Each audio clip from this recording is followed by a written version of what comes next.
pode estar acontecendo? Como o Vegeta conseguiu se transformar em um Super Saiyajin? Não era verdade que um Saiyajin só podia se transformar se fosse calmo e tivesse o coração puro? Eu sou calmo. E meu coração é puro. Meu coração é pura maldade. Definitivamente um dos personagens mais lembrados de Dragon Ball é o Vegeta, e não é difícil ver pessoas que preferem um Vegeta ao invés do Goku. Isso se dá por conta de uma excelente construção, não diria excelente, mas sim efetiva construção e desconstrução do personagem, na verdade, né? Como aquele Saiyajin orgulhoso, impiedoso e que vê na fraqueza algo completamente abominável, se transformou em um cara muito mais família e ainda assim muito orgulhoso. E se você parar pra pensar bem, Vegeta, quando a Bulma levou um tapa do Bills, você ficou todo minha Bulma! Ficou nervoso e aí se tornou um Super Saiyajin incrível, cara! Eu me senti tão amada! Eu não lembro de ter dito nada disso! Oi. Antes que eu me esqueça, eu me chamo Jefferson, seja bem-vindo à Voz do Jeff. E se você é novo por aqui, não se esquece de dar um like, se inscrever e ficar por aqui para os próximos vídeos. E a gente vai explicar como a desconstrução do Vegeta é tão efetiva. Quando a gente conhece o Vegeta, ele é um arquétipo simples do vilão, ou pelo menos a ameaça da qual ele impõe nos outros personagens é do vilão da vez. Ele é literalmente a ameaça alienígena que chega na Terra para abalar as estruturas e acabar com a paz dos guerreiros Z. Tá rindo do que, seu palhaço? Porém, a personalidade do Vegeta já chama a atenção logo de cara. Ele é um cara completamente orgulhoso e impiedoso. Como ele se vê como o príncipe de uma raça guerreira que é os Saiyajins, que é a raça, como ele mesmo diz, mais poderosa do universo, ele não consegue enxergar em todos aqueles outros um risco físico para ele, né? Ele se enxerga como um cara muito superior a todos os outros. O primeiro choque do Vegeta já acontece ali, quando ele encontra o Goku e vê ali um guerreiro que ele julgava ser de classe baixa, um guerreiro, um lutador, um adversário, né, na verdade, tão poderoso do qual ele quase perdeu. Embora o Vegeta fosse ainda assim muito superior ao Goku, e o Goku precisou da ajuda dos amigos, ainda assim fica claro pra ele que aqueles seres que ele julgava tão inferiores, ainda assim quase derrotaram ele, né? Não posso permitir que isso aconteça! Sou o príncipe dos Saiyajins! Sou um guerreiro de elite! Eu não vou permitir que esse soldado comum e plebeu me vença! Toda babada. Existe essa quebra do ego, mas nesse período da saga dos Saiyajins, ali bem no início de Dragon Ball Z, a gente vê outro traço do Vegeta muito importante, a repulsa dele à fraqueza. Quando o Nappa perde pro Goku, o Vegeta simplesmente mata ele, o cara era amigo dele, ele simplesmente mata como se não fosse nada. Mas se a gente for criar um perfil psicológico, obviamente eu não sou psicólogo nem psiquiatra, não tem como fazer um perfil psicológico de alguém, muito menos de um personagem fictício, mas se a gente fosse aventurar nessas linhas de raciocínio, dá pra entender, já logo nos próximos episódios, que essa repulsa à fraqueza é demonstrada justamente pelo ego ferido, não só pelo fato do Goku ter derrotado o Vegeta, mas pelo fato da própria vivência que o Vegeta estava tendo. Ele era o príncipe da raça guerreira Saiyajin, mas ele era só mais um dos soldados do Freeza. Tanto que existiam outros soldados que ainda eram mais fortes do que o próprio Vegeta. E conviver com isso, né, meio que virou a ferramenta de defesa do Vegeta. Essa repulsa tão grande à fraqueza. E isso vai se demonstrando ao longo do todo Dragon Ball Z. Pois bem, logo depois que o Vegeta perde pro Goku e tem todo aquele período do qual ele se une aos outros guerreiros Z, né, pelo menos com o Gohan e o Kuririn, ele se vê em uma situação da qual ele tem que cooperar com aquelas pessoas. E ele não tem outra escolha. Aquilo também vai abalando o ego, né, do Vegeta. E pouco a pouco ele se vê na situação da qual ele ainda se enxerga como uma pessoa extremamente superior, e o fato de ele ver aquelas outras pessoas das quais ele julga tão inferiores e estar ali convivendo é algo que é incabível para ele, né? E isso se acentua ainda mais quando ele descobre que o Goku vira Super Saiyajin. A princípio ele até fica meio que orgulhoso, mas depois quando ele vê que o Goku se transformou em Super Saiyajin e outro guerreiro aparece, que é o Trunks, que também é Super Saiyajin, e ele, que é o príncipe dos Saiyajins, não fez tal feito ainda, ele não é o Super Saiyajin que ele achou que seria antes de qualquer outro. Demonstra o quanto o Vegeta é humano por conta da sua inveja, né?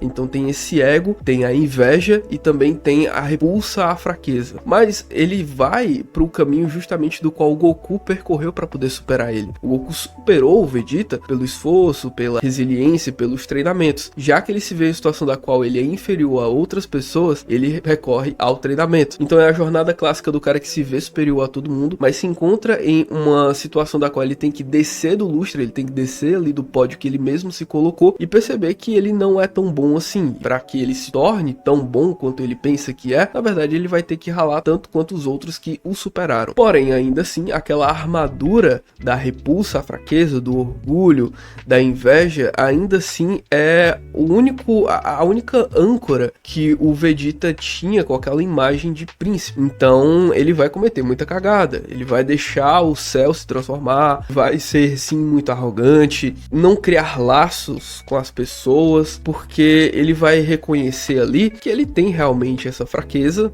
uma fraqueza semelhante às pessoas da qual ele julgou tanto, e que ele vai se aproximar delas como pessoa. E aí é que entra o papel da Bulma. Ela é a representação clara da personagem feminina que quebra a casca dura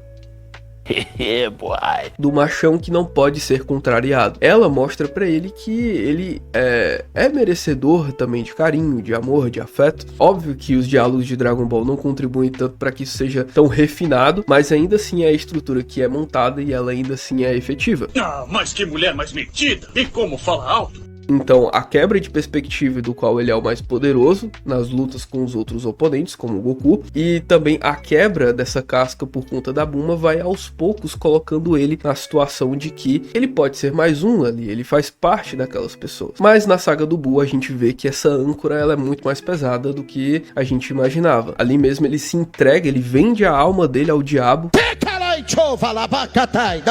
Ele se vende para um Babidi para despertar mais poderes só para ter a possibilidade de lutar contra o Goku. A infantilidade atrelada a esse orgulho ferido, a esses anos de perspectiva quebrada, porque perceba, você construir a sua imagem, você acreditar que é algo ou alguém, e aí gradativamente você se vê em uma situação da qual você percebe que você não faz parte daquilo que você achava que era desde o início, é uma quebra muito grande. Nós dois sabemos que é um guerreiro muito orgulhoso, mas aceitou ser controlado só para se tornar mais forte. Eu só queria voltar a ser o que era antes. Eu queria voltar a ser o Saiyajin cruel e sem piedade a quem nada importava e queria ter uma luta perfeita. Eu me sentia repugnante. Pouco a pouco, sem perceber, fui fazendo parte de vocês e fui tendo uma vida comum e aborrecida. Como foi possível que eu, um guerreiro frio, formasse uma família? Eu achei que não tinha nada demais. Toda a personalidade do Vegeta, toda a compreensão de si próprio dependia desse ego, dependia dessa autoimagem de ser o príncipe Saiyajin. Então ele se vende pro ele se vende pro Babidi. Acertou, miserável. Justamente para conquistar mais poder e finalmente ter a chance de lutar contra o Goku. Na visão dele, a forma da qual ele vai poder provar para si próprio de que ele ainda é o príncipe dos Saiyajins, que ele ainda é essa figura superior, é que ele derrote, melhor dizendo, a primeira pessoa que quebrou o senso, né, que ele tinha, a perspectiva que ele tinha acerca de si próprio. Mas é tarde demais para isso. Naquela altura do campeonato ele já tem uma mulher, já tem um filho, então ele percebe que aquilo não é tão importante quanto a mulher e o filho dele. Então o sacrifício do Vegeta de abraço a um traço de personalidade que ele não tinha, que é a empatia, que é pôr o outro em frente de si. Já que ele tinha mulher e filho, ele tinha que se ver naquela situação como o homem que iria se sacrificar por essas pessoas que são queridas, e até mesmo pro Goku, porque o Goku fez parte daquilo.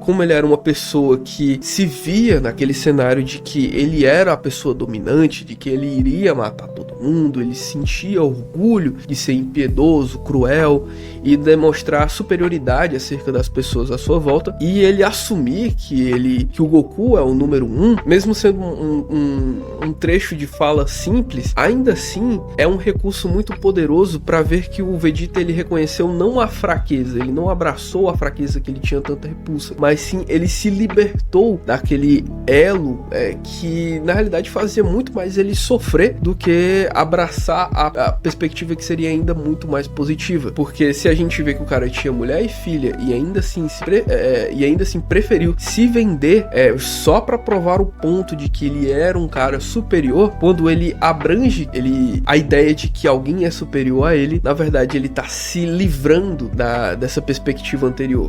Parece que finalmente compreendi que em meu coração existe um pouco do sentimento que os humanos têm. Não posso suportar a ideia de que existe um Saiyajin generoso que gosta de lutar. Você consegue, Kakaroto. Você é o melhor. Então foi isso, eu espero que você tenha gostado desse vídeo. Se gostou, novamente se inscreva, dê o seu like, fique por aqui, vou tentar ser mais frequente nos vídeos e até a próxima. Tchau.